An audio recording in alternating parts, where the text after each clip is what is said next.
Papua tidak hanya dikenal dengan kekayaan flora dan faunanya, namun juga dikenal dengan kekayaan suku-suku asli yang mempunyai kehidupan yang unik dan menarik, yang masih memegang teguh nilai-nilai leluhurnya. Kelompok suku asli di Papua terdiri dari 255 suku dengan bahasa yang berbeda-beda. Di sebelah selatan Papua terdapat daerah yang diapit oleh dua sungai besar dan gunung-gunung dari sisi utara. Daerah tersebut dihuni oleh suku pedalaman asli Papua yang dikenal dengan suku Korowai.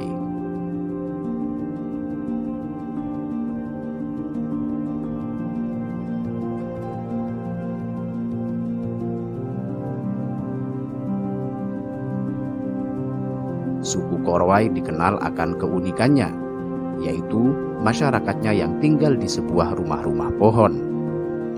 Mereka tinggal di atas rumah pohon yang amat tinggi dengan ketinggian mencapai 15 sampai 50 meter.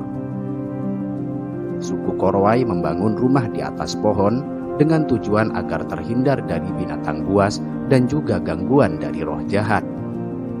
Suku ini juga takut terhadap serangan laleo atau iblis yang dikenal sangat kejam.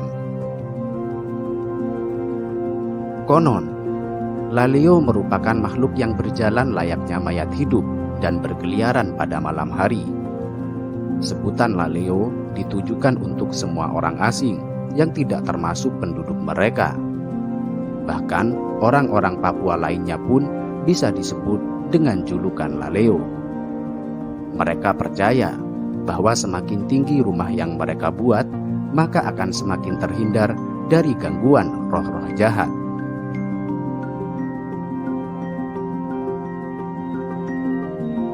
Terlepas dari segala alasan tersebut, suku Korowai begitu menghargai nenek moyangnya. Oleh karena itu, mereka menganggap bahwa rumah tinggi tersebut merupakan warisan dari leluhur yang harus tetap dilaksanakan.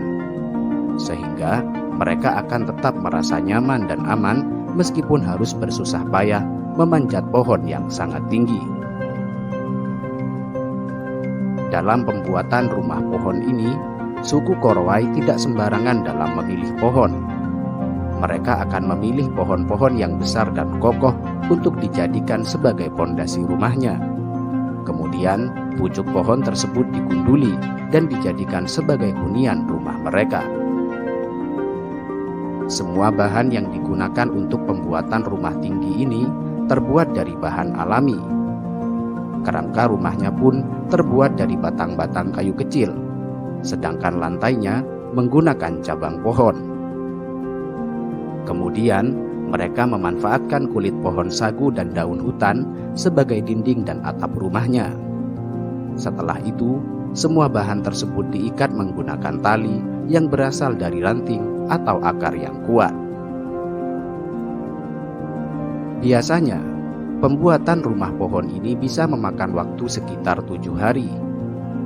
Karena suku ini masih memegang teguh adat istiadat leluhurnya, maka sebelum mendirikan rumah tersebut, suku Korowai akan melakukan ritual malam terlebih dahulu guna mengusir roh jahat. Rumah pohon ini biasanya hanya bertahan hingga 3 tahun. Hal tersebut dikarenakan rumah mereka hanya terbuat dari bahan-bahan alami. Mereka memanfaatkan hutan yang lebat sebagai sendi-sendi kehidupan. Sementara hewan seperti babi dan anjing hutan dijadikan sebagai hewan peliharaan. Bagi mereka, babi memiliki nilai sosial dan hanya akan dibunuh pada saat ritual serta acara-acara khusus. Sedangkan anjing mereka gunakan sebagai hewan untuk berburu. Orang-orang Korowai menempati kawasan hutan sekitar 150 km dari Laut Arafura. Mereka merupakan pemburu dan pengumpul yang mempunyai keterampilan dalam bertahan hidup. Sampai sekitar 1975, suku Korowai hanya mengenal satu sama lain di antara mereka dan hampir tidak mempunyai kontak dengan dunia luar.